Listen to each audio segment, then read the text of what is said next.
Hi friends, అందరికీ నమస్కారం అండి. Welcome to Ayush Mantra farming channel.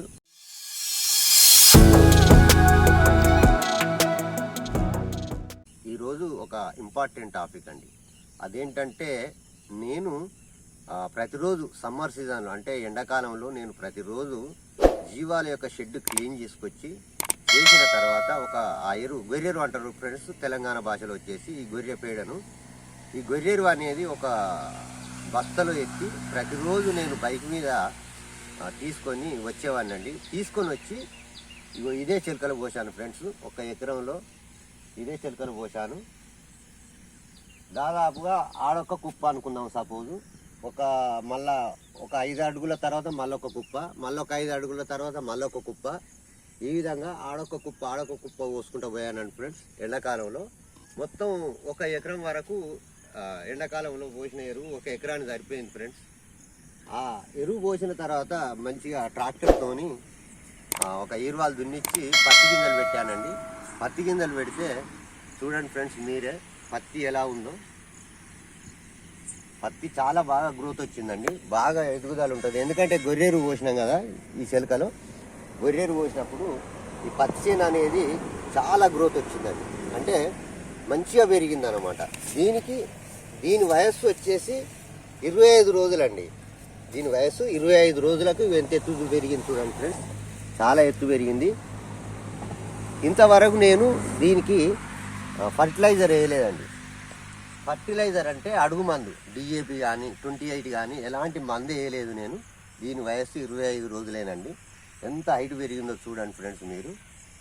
కాబట్టి గొర్రెరు ఉన్నవాళ్ళు మీరు పక్కాగా అమ్ముకోకండి, వేస్ట్ చేయకండి. మీకు గొర్రెరు ఉంటే ఖచ్చితంగా మీ చిలకలోనే పోసుకోండి.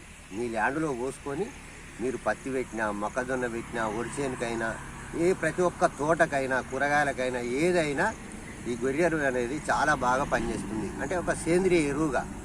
కాబట్టి మీకు ఖచ్చితంగా ఉంటే చిలకలో పోసుకోండి, పంట పెట్టుకోండి. చాలా బాగా దిగుబడి వస్తుందండి పంట. చూశారు కదా ఫ్రెండ్స్ మీరే ఎంత హైట్ పెరిగిందో పత్తి చేను. దీనికి పై మందు కూడా కొట్టలేదండి ఇంతవరకు. నేను పురుగు మందు కూడా ఇంకా వాడలేదు, ఫర్టిలైజర్ వేయలేదు.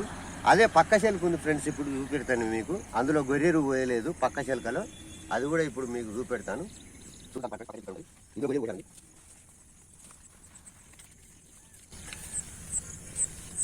ఇది గొర్రెరు పోయిన చిలక ఫ్రెండ్స్. ఇది ఇప్పుడు అది గెట్టు ఫ్రెండ్స్, అది గెట్టు, అది అవతల చిలక. అందులో గొర్రెరు పోసాను. ఇందులో మాత్రం పోయలేదు ఫ్రెండ్స్, ఇది గెట్టి ఇవతల. ఇందులో గొర్రెరు అనేది పోయలేదు. ఆ పంటకు ఈ పంటకు తేడా చూడండి మీరే. ఇది ఎంత హైట్ తక్కువ ఉన్నదో. దీని ఏజ్ 25 రోజులే. ఇది అదొక్కసారి పెట్టామండి. ఇది పక్కోళ్ళ చిలక, ఒకటే రోజు గింజలు పెట్టాము, పత్తి గింజలు. అది ఎంత హైట్ పెరిగింది, దానికి మందు వేయలేదండి. దీనికి ఫర్టిలైజర్ 2 సార్లు వేసారండి. ఒకసారి 28 వేసారు, రెండోసారి 20 వేసిందండి. దీనికి పై కూడా స్ప్రే చేసారు, మోనో అండ్ అస్పేట్ పౌడరు పైన కూడా స్ప్రే చేసారు. 2 సార్లు మందు వేసారు, అయినా గ్రోత్ రాలేదు. చూడండి ఫ్రెండ్స్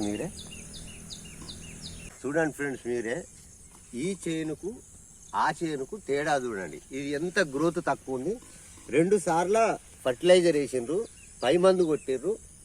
ఇప్పుడు అదే ఆ చేనుకు ఖాళీ గొర్రెరువే పోసినాము, పై మందు కొట్టలేదు, అడుగు మందు కూడా వేయలేదండి. 28 కానీ డిఏపి కానీ ఏది వేయలేదు. మీరే చూడండి ఫ్రెండ్స్ ఎంత బాగా గ్రోత్ వచ్చిందో. కాబట్టి మీరు ఖచ్చితంగా ఏ పంట అయినా సరే గొర్రెరు ఉన్నట్టయితే ఖచ్చితంగా ల్యాండ్లో పోసుకోండి. పోసుకున్నట్లయితే పంట బాగా పడుతుంది, దిగుబడి బాగా వస్తుంది. ఈ విధంగా చేసుకోండి ఫ్రెండ్స్. ఇంకొక విషయం అండి, ఈ గొర్రెరు అంటారు కదా, ఈ గొర్రెరును కూడా ప్రతి సంవత్సరం పోయొద్దండి. ఎందుకంటే ప్రతి సంవత్సరం పోస్తే కూడా పంట ఎర్రగా అయిపోతుంది, హీట్ అనేది ఎక్కువ ఉంటుంది గొర్రెరులో. కాబట్టి ఈ సంవత్సరం పోసారనుకోండి, సపోజ్ చెప్తున్నా, ఈ సంవత్సరం పోసింది ఒక 2 ఏళ్ళు పనిచేస్తుంది గొర్రెరు. 2 ఏళ్ళ తర్వాత మళ్ళీ పోయండి. ఈ విధంగా చేసుకోండి. గొర్రెరు మంచిదని మీరు ప్రతి సంవత్సరం పోయకండి. కాబట్టి ఈ విధంగా మీకు గొర్రెరు ఉన్నట్టయితే ల్యాండ్లో పోసుకోండి, లాభాలు పొందండి. నా వీడియో మీకు నచ్చిందని నేను అనుకుంటున్నాను ఫ్రెండ్స్. ఎందుకంటే నేను షీప్ ఫార్మింగ్ చేస్తాను, గొర్రెల కాపరిని నేను. కాబట్టి ఈ విధంగా చేసుకొని మీరు మంచి దిగుబడి పొందాలని ఆశిస్తున్నాను ఫ్రెండ్స్. ఈ వీడియో కనుక మీకు నచ్చినట్లయితే దయచేసి సబ్స్క్రైబ్ చేయండి. సబ్స్క్రైబ్ చేసినట్టయితే నేను వీడియో వేస్తే మీకు నోటిఫికేషన్ ద్వారా వస్తుంది, మీరు చూసుకోవచ్చు ఇమీడియట్లీగా. తర్వాత వచ్చేసి లైక్ చేయండి దయచేసి. లైక్ చేస్తే అందరికీ వెళ్ళిపోతుందండి ఈ వీడియో. తర్వాత మీకు తెలిసిన ఫార్మర్స్ ఉంటే షేర్ చేయండి. Thank you for watching. జై జవాన్ జై కిసాన్. Thank you friends. బాయ్.